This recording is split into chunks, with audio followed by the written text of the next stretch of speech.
Shalom, Bapak Saudara. Halo. Masih bisa berkata haleluya? Puji Tuhan. Ya, puji Tuhan. Ini pemain musik yang lain sudah masuk semua. Worship leader sudah ada dan tuan guru sekolahku yang boleh keluar, saudara ya. Jadi tidak ada yang duduk di samping gereja karena nanti takutnya kayak Eodikus, saudara ya. Dia duduk di pinggir jendela, silir-silir gereja dan meninggal, saudara ya. Jadi ibadah harus ada di dalam gereja ya, supaya tidak ada di luar, kecuali guru sekolahku karena mereka mengajar. Baik Bapak Ibu Saudara, pagi hari ini kita belajar kembali firman Tuhan. Dan kalau kita ingat tema kita di tahun ini adalah bergerak maju bersama dengan Yesus ya. Yuk kita sama-sama katakan bergerak maju bersama Yesus. Nah kita sudah saya sebagai hamba Tuhan sudah sampaikan tema-tema yang berkaitan dengan bergerak maju. Kita sudah belajar di minggu-minggu awal bulan itu belajar tentang kita tetap fokus kepada Yesus, kita belajar tetap maju walaupun berat. Saya sudah sampaikan juga bahwa kita harus kuat di dalam Tuhan. Lalu minggu yang lalu beberapa minggu kita harus berjaga-jaga dan berdoa ya, ingat itu ya kota-kota itu. Lalu minggu pertama kemarin kita juga sudah belajar prioritas hidup supaya kita terus tetap bisa bergerak maju. Dan pagi hari ini Bapak Ibu Saudara, kita akan belajar yaitu tetap kuat saat menghadapi tekanan atau krisis, atau kuat menghadapi situasi di hari-hari ini yang bukan semakin membaik tapi justru semakin sulit ya. Dan itu sudah dikatakan dalam 2 Timotius 3 ayat 1, saudara ya. 2 Timotius 3 ayat 1 dikatakan di sana apa, saudara, di ayat populer sekali. 2 Timotius 3 ayat 1 berkata, ketahuilah bahwa pada hari-hari terakhir akan datang masa yang sukar. Saya nggak bicara kedatangan Tuhan dulu, tapi saya mau bicara hari-hari akhir. Hari-hari yang terakhir akan datang masa yang sukar. Jadi kenapa kita harus kuat? Kenapa kita harus bertahan? Karena hari-hari yang terakhir adalah jahat. Hari-hari terakhir adalah hari-hari yang sukar. Kalau kita baca ayat 2, ayat 3, dikatakan di sana manusia akan mencintai dirinya sendiri, cinta uang, hamba uang, lalu menyombongkan diri dan lain sebagainya. Kalau kita baca ayat 2, dan itulah kondisi zaman akhir ini. Dunia semakin sulit, ekonomi semakin sulit, ya, perdagangan semakin aturannya banyak. Dan hari ini orang juga mengalami tekanan-tekanan yang namanya tekanan kesehatan. Orang hari-hari ini takut vaksin, saudara. Padahal vaksin tidak sakit. Nah, apalagi yang nyontek cantik, saudara. Atau ganteng, nggak sakit. Tapi semua orang rata-rata orang saat ini takut, saudara. Padahal ketika divaksin itu sehat, tapi orang takut. Ya, orang takut. Sampai hari ini ada orang yang masih belum berani keluar, yang karena memprotek diri. Itu bukankah krisis? Ya, krisis iman. Nah, hari-hari ini orang akan hidup dalam tekanan-tekanan itu. Saudara kalau lihat di desa ini mungkin nggak ada apa-apa, nggak ada berita apa-apa. Tapi ketika sudah keluar sedikit bisa lihat berita, ya lihat pemberitaan di medsos, ngeri saudara keadaannya, saudara. Ya, bangsa ini sekarang juga sedang dirundung krisis politik, krisis kepemimpinan dan lain sebagainya.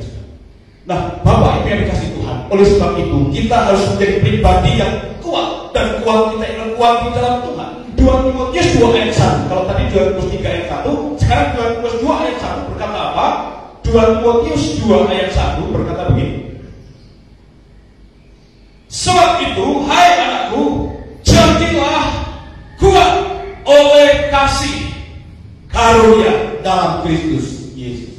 Jadi Bapak Ibu Saudara, saat ini saya mengajak kepada saudara untuk kita tetap kuat di saat menghadapi tantangan. Nah, untuk kita bisa kuat, kita percaya karena kekuatan kita kita taruh di bawah kaki Tuhan. Kekuatan kita datangnya daripada Tuhan, dan Tuhan itulah sumber kuat kita. Amin, saudara. Siapa sumber kuat kita, saudara? Tuhan. Ya, sumber kuat kita adalah Tuhan. Dan kalau kita baca lagi Efesus 6 ayat 10, bisa kita harus kuat di dalam Yesus Kristus. Karena Tuhan itu yang memberikan kekuatan. Nah, Bapak Ibu yang dikasih Tuhan, mari kita akan baca ayat pokok kita. Ya, kita harus kuat dan berdiri teguh, Bapak Ibu saudara. Ya, saat menghadapi tekanan dan tantangan zaman yang semakin tidak menentu ini. Nah, kita harus punya sikap dan prinsip yang benar untuk diri kita sendiri. Saya ulangi lagi, saudara. Kita harus punya prinsip dan sikap yang benar untuk diri kita, untuk memprotek, untuk supaya kita kuat menghadapi tekanan dan kemajuan zaman ini.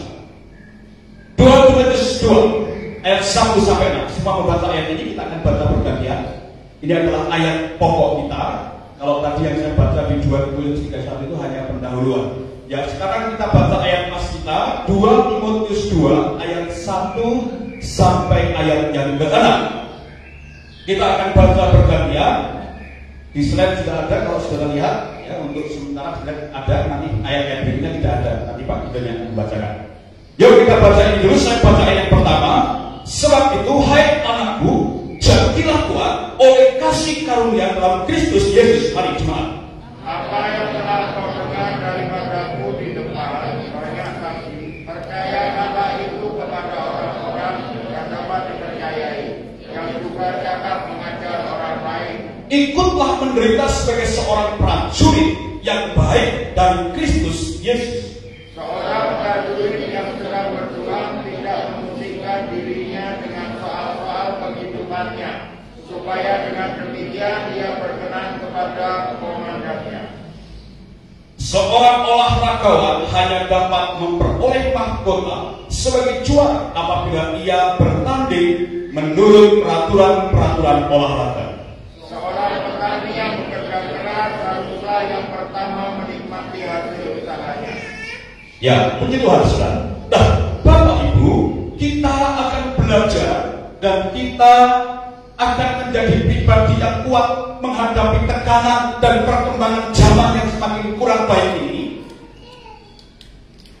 Kita harus punya prinsip seperti yang pertama, seorang prajurit. Ayat berapa? Ayat 3 dan 4. Ayat 3 dan 4 berkata apa? Seorang prajurit yang sedang berjuang tidak memusingkan dirinya dengan soal-soal perhidupan.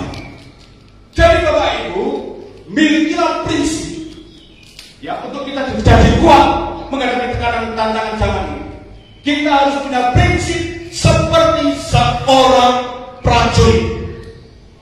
Nah, seorang prajurit dia akan ikut hormat, tunduk dan menyenangkan komandan.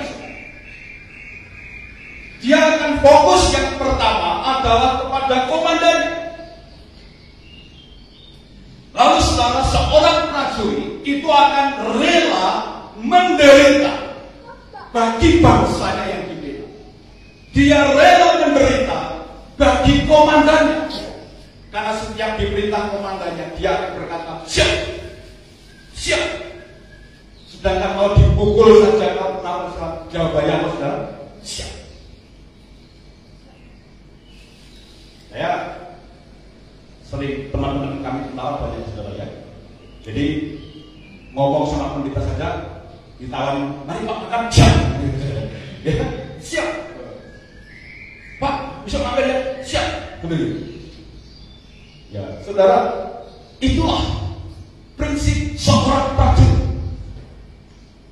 1 Petrus 4 ayat 1 berkata,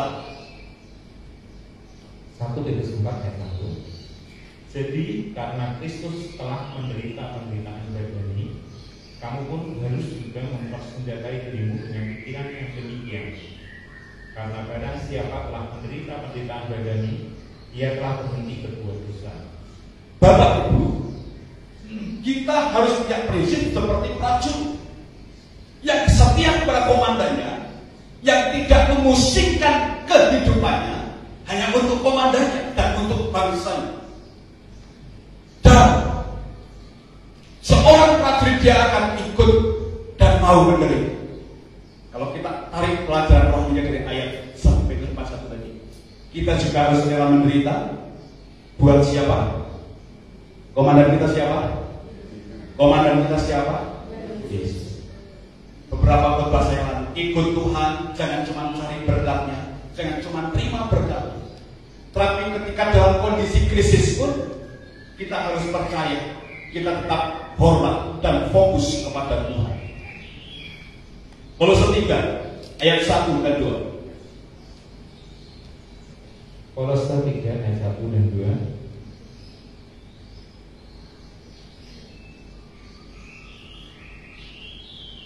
Ada? Ya, di sini ada. Ayat 1 dan 2. Karena itu, kalau kamu dibangkitkan bersama dengan Kristus, carilah perkara yang di atas, di mana Kristus ada, duduk di sebelah kanan Allah. Pikirkanlah perkara yang di atas, bukan yang di bumi. Ya, kalimat ini menunjuk kepada perkara yang di atas. Perkara yang di atas adalah perkara yang rohani. Minggu pertama saya jelaskan prioritas kita yang utama adalah apa, saudara? Yang pertama kemarin minggu lalu yaitu Tuhan. Saya ulang lagi di sini. Seorang prajurit dia akan fokus kepada komandannya. Dia akan fokus kepada perintah komandannya. Jadi sekarang dikatakan pikirkanlah perkara yang di atas. Setiap perintah-perintah Tuhan. Jadi kalau saudara menjadi pribadi yang kuat, lakukan, taatlah kepada perintah-perintah komandan. Komandan kita siapa? Komandan kita siapa? Fokus kepada komandan, fokus kepada perintah-perintah komandan kita. Maka kita akan menjadi pribadi yang kuat menghadapi Tuhan.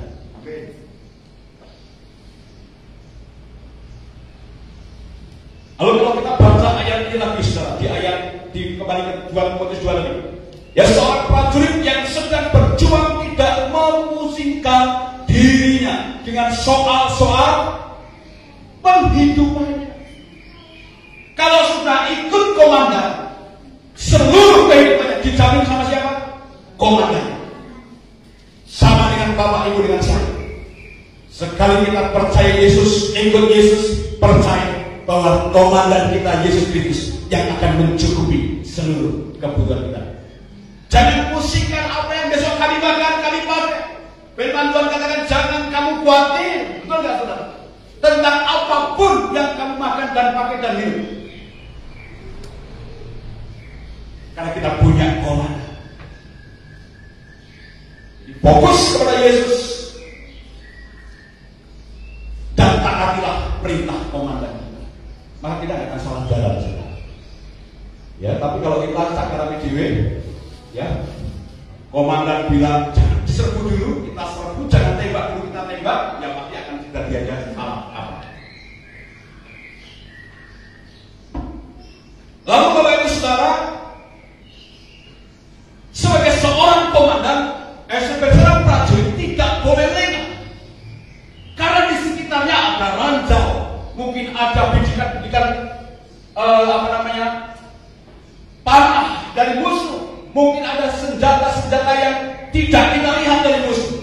1 Petrus 5 ayat 8 berkata apa? Kita lihat arti rohaninya. 1 Petrus 5 ayat 8. Sadarlah dan berjaga-jagalah. Lawanmu si iblis berjalan keliling sama seperti singa yang mengaum-ngaum dan mencari orang yang dapat ditelannya. Ya. Kita tidak komandan dengan Kristus, kita prajuritnya. Kalau secara dunia mereka berperang melawan musuh-musuh yang ada di dunia, tapi kita orang-orang rohani, orang-orang anak Tuhan, musuh kita dikatakan tadi apa?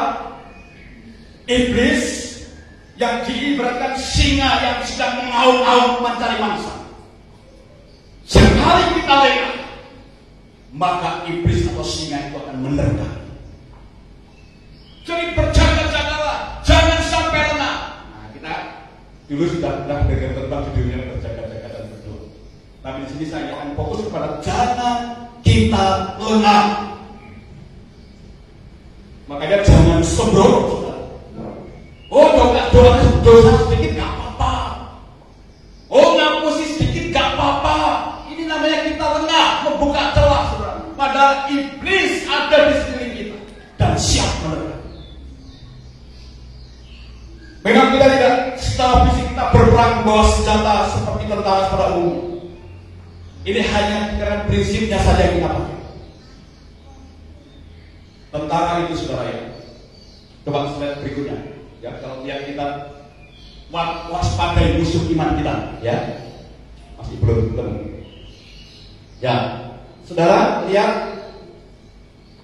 mukanya tidak kelihatan, saudara, ya, karena hitam-hitam semua.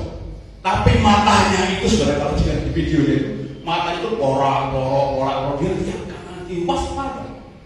Ya, makanya di SDT kan ada kata waspada, gitu, saudara, akan kejahatan. Jadi waspada, karena musuh dari singa yang mengaum-ngaum siap menerka kita itu ada di sekitar kita. Coba, saudara, ya, kalau saudara berantem sama istri atau suami, kalau tidak bisa menguasai diri, ya, soalnya kalau ngomong ini lah, yang ngomong dulu zaman dia, nek padu di sini, tokokin lososan, gendati padu gitu. Nah, hari-hari ini kadang kita tidak bisa kontrol, berantem dengan istri, berantem dengan anak, ya, tetangganya dengar banding apa-apa, tetangganya dengar, saudara. Ketika tidak bisa kontrol, sekarang ini, saudara, zaman dan karuan, ya, orang tua berani sama anak, ya, bisa terjerumus di sana, saudara, ketika tidak waspada. Nah, apa yang harus kita waspadai, Bapak Ibu saudara? Hawa nafsu daging. Ini yang harus kita waspadai. Ya, kedagingan kita.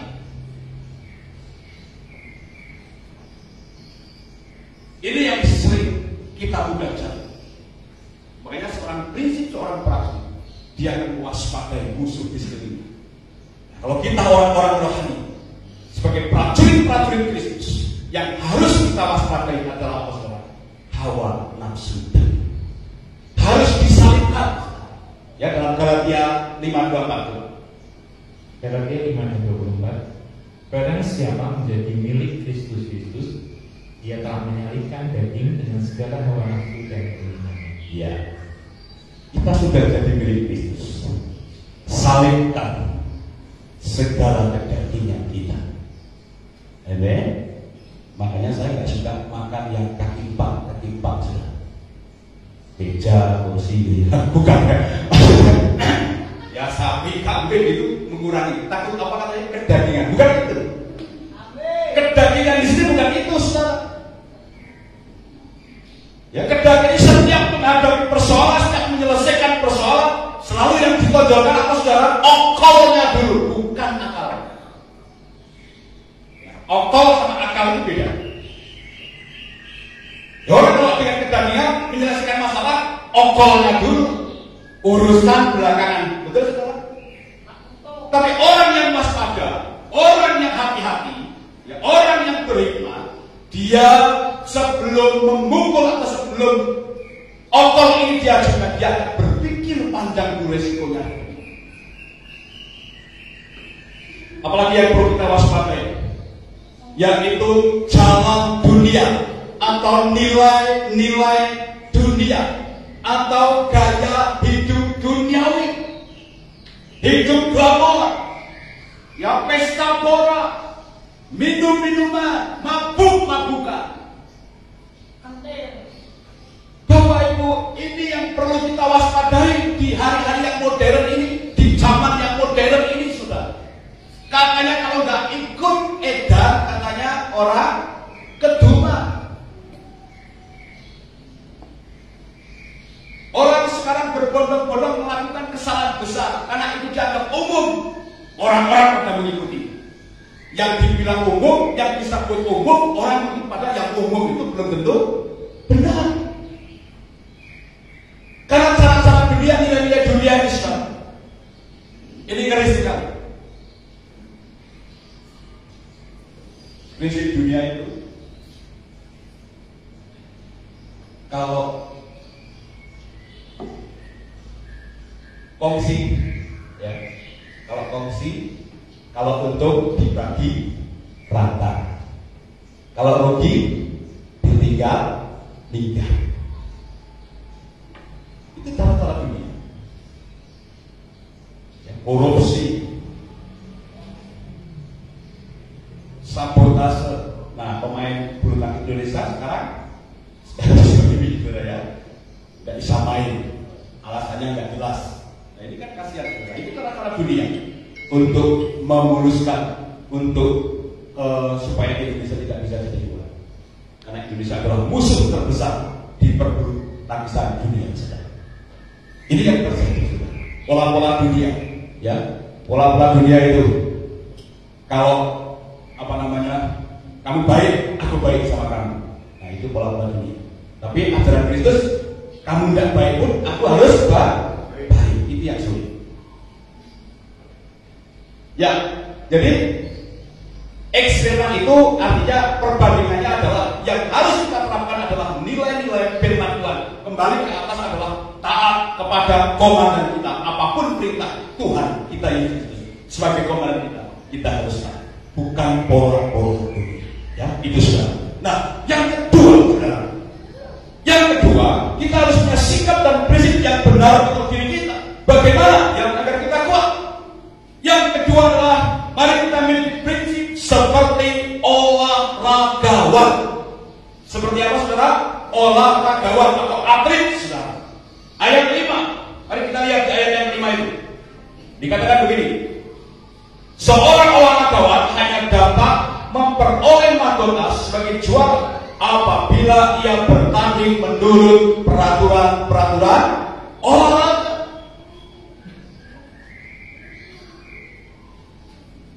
Makanya ketika orang mau bertanding itu dicek dulu doping apa tidak.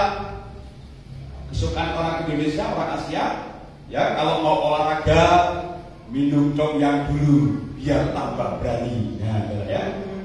Saudara, ini tidak bisa. Menang pun akan didis, saudara. Lalu dengan cara-cara curang, dengan cara-cara yang tidak baik, seorang olahragawan akan meraih hadiah dan juara kalau dia mengikuti pertandingan. Pengertiannya apa, saudara? Dia adalah seorang yang disiplin. Disiplin dalam latihan, ya, disiplin dalam mengolah fisik ini. Disiplin, makannya didisiplin, minumnya didisiplin, jam-jam latihannya didisiplin. Saya punya teman di Temanggung itu, ya, anaknya juara terus kalau motor cross, lomba dimanapun pasti juara 1 sampai dia pasti juara. Tapi saudara, bayar harganya. Setiap jam 2 siang sampai jam 5 sore dia lari setiap hari. Ngeri, saudara, ya. Tapi didisiplin oleh ayahnya. Sampai hari ini dia terus juara. Gue juara sih, pokoknya pasti juara. Karena terus mendisiplin diri dalam latihan-latihan itu. Apa hubungannya, Pak? Motor cross kalau lari ada. Karena dengan lari fisiknya jadi kuat, napasnya jadi kuat. Jadi Bapak Ibu Saudara, rajin latihan. Lalu jangan malas, jangan kendor. Bagaimana untuk juara? Seorang olahraga dia disiplin latihan, mengikuti aturan main sportif. Lalu melakukan sesuatu yang sebenarnya kita tidak mau lakukan. Contoh, ya, kita udah capek lari-lari, lalu pelatih ngomong, "Hei, push up." Waduh, jadi kita nggak mau lakukan. Tapi karena bentuk disiplin. Latihan kau telah didisiplin, push up 30 kali harus mau. Ini bentuk disiplin. Nah, sudah. Kadang-kadang Tuhan juga suka mendisiplin kita. Halo, ya. Sekali suntik sini, ya. Suka diingatkan Tuhan sini untuk didisiplin supaya tidak jatuh dalam dosa.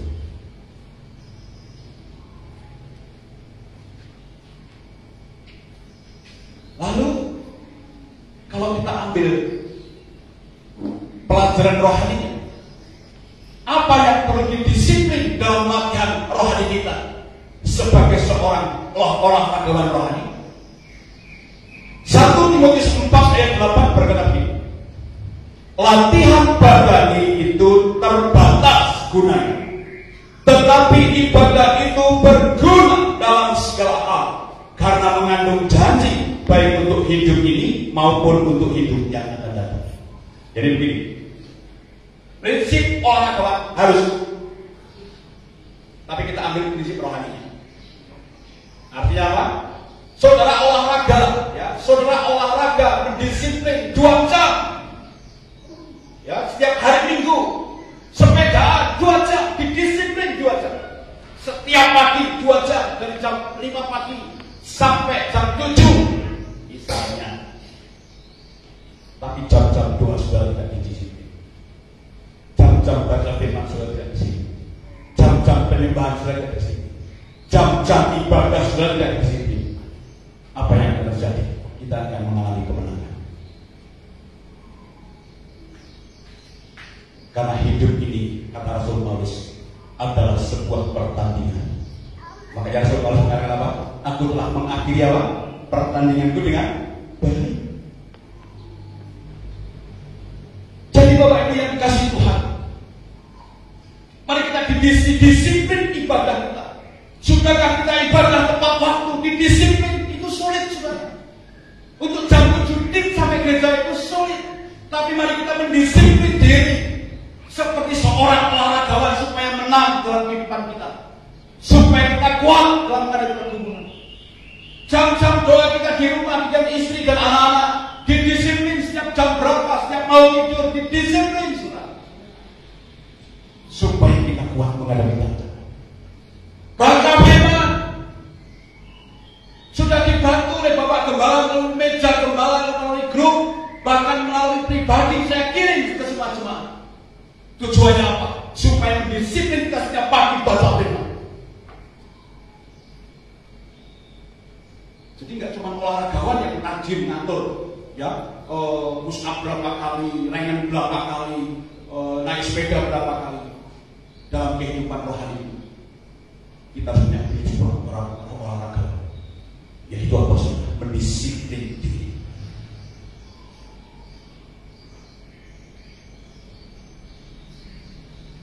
Yang terakhir, Bapak Saudara, prinsip apa yang harus kita pakai? Yaitu seperti petani. Ya, seperti apa, saudara? Petani. Petani itu dia bekerja keras. Ya, di ayat yang ke-6 mari kita lihat. Dikatakan seorang petani yang bekerja keras haruslah yang pertama menikmati hasil usaha. Walaupun teorinya sing kerja keras bapak ibu sing menikmati siapa? Anak. Tapi dalam konteks ini adalah kita bicara tentang petani, bukan bicara anak. Jadi saudara, seorang petani yang bekerja keras pasti akan menuai hasil. Nah, seorang petani yang bekerja keras dia akan sabar, ya, sabar menunggu sampai hasil panen itu tiba.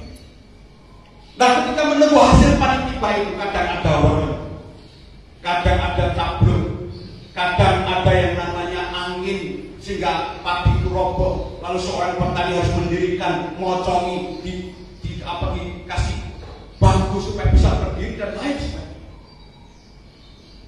Petani Magelang dan Temanggung berapa bulan yang lalu itu pada berdoli pohon lombok karena murah mereka putus asa, dibedoli, dibuang.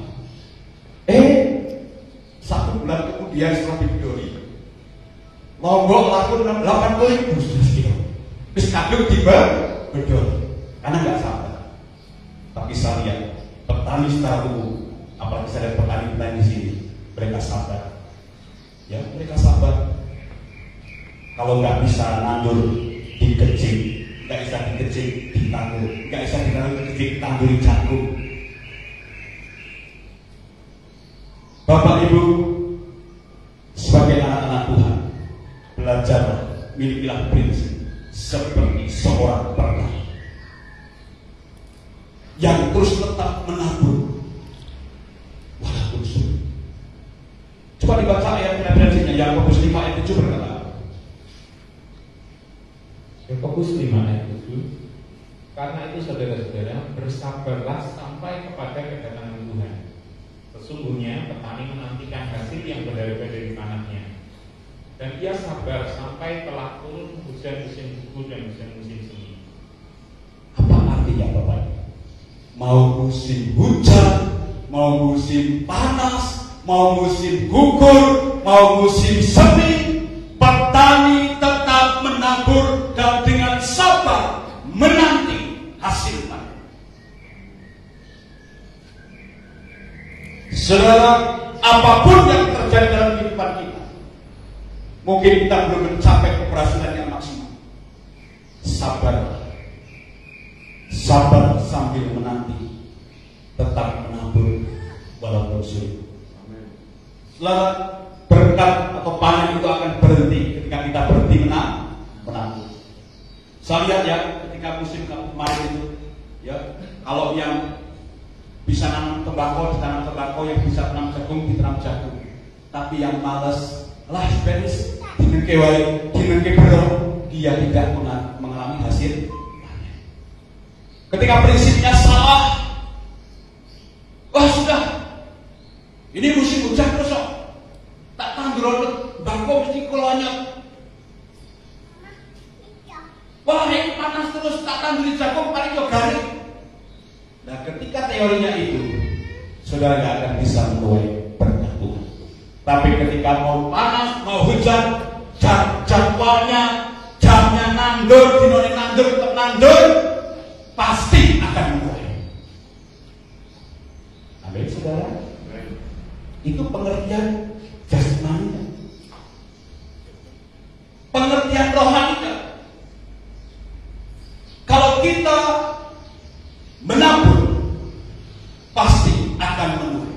Lalu pertanyaannya, apa yang sudah kita tabur sebagai anak-anak rohani? Menabur kebaikan, saudara akan menuai kebaikan. Galatia 6 ayat 7 berkata begini, karena apa yang ditabur orang itu juga yang akan dituai. Orang nandur jagung, mulai awal saudara, jagung, panennya nandur jagung, mulai gedang, panennya gedang. Saudara tanam kebaikan akan menuai. Mau susah, mau sulit, tetap menabur kebaikan. Lalu pengertian berikutnya, susah, senang, apapun kondisi kita, belajar menabur harta kita, menabur pemberian kita. Sudah saya singgung di khotbah minggu yang pertama, Mazmur 126 5-6 berkata apa? Orang-orang yang menabur dengan mencucurkan air mata akan menuai dengan apa? Sorak-sorai. Orang yang maju, orang yang berjalan maju dengan menangis sambil menabur benih, pasti pulang dengan sorak-sorai sambil membawa berkas.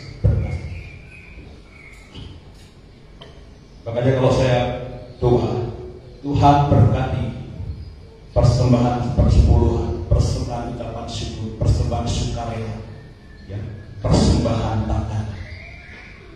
Itu ada di situ bagian-bagian kita bisa menabur. Beberapa hari yang lalu HP saya jatuh, petah, dan tidak bisa dipakai lagi. Tapi saya bersyukur Tuhan memelihara seperti komandan kepada prajuritnya tadi. Tiba-tiba anak Tuhan yang bilang, oh ke rumah. Dia berkata, dia nggak ketemu saya, tapi dia langsung telepon, oh itu persembahan syukur saya. Itu persembahan syukur saya. Saya berikan ke HP baru yang sekarang kita pakai kata itu. Saya nggak tanya harganya. Saya hanya tahu bahwa Tuhan itu memelihara. Tuhan itu menyediakan. Saya nggak mau berkata karena aku sudah ngaku tidak. Tapi kalau menjadi hukum, saya nggak ngomong pun. Orang yang menabur pasti keluar. Menabur sedikit, menuai sedikit. Tapi lebih baik menabur sedikit daripada tidak menabur.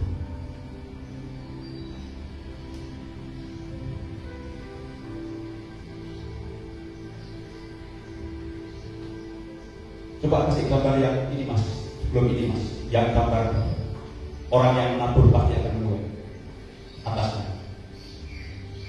Gak bisa. Terus klik ke atas, jangan kasih kursi. Tidak bisa. Kalau tidak bisa kita akan simpulkan. Terus mas, atasnya mas. Tidak bisa. Ya, ini kesimpulannya. Bapak Ibu, bagaimana agar kita tetap kuat saat menghadapi keadaan? Kita harus punya prinsip, sikap yang benar untuk diri kita sendiri. Apa itu prinsipnya? Milikilah prinsip seperti seorang prajurit yang fokus dan siap dan siaga dan berhati-hati dan berjaga. Milikilah prinsip olahragawan yang mendisiplin diri, dan disiplinlah hal-hal rohani yang saudara miliki. Jam-jam doamu, jam-jam ibadahmu didisiplin. Lalu seperti petani yang bekerja keras dan sabar sampai menuai hasil. Kalau 3 hal ini ada pada diri saudara-saudara, saudara akan kuat menghadapi tantangan zaman ini dan tekanan-tekanan yang semakin membuat orang-orang saat ini tidak bisa bangun. Tapi kita punya komandan, kita punya Yesus yang sudah memberikan prinsip-prinsip itu melalui firman Tuhan. Saudara, kuatkan hatimu di dalam Tuhan. Kuatkan, karena hanya kekuatan Allah yang menyertai kita. Sehingga kita boleh berkata kekuatan di hidup ku dapat di dalam Yesus. Kita tundukkan kepada kita. Haleluya. Kekuatan di hidupku ku dapat dalam Yesus.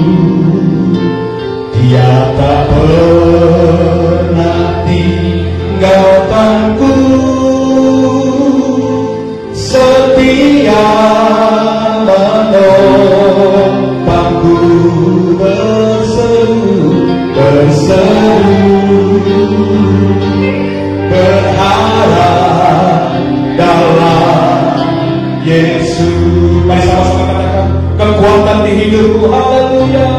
Oh, kekuatan di hidupku ku dapat dalam Yesus.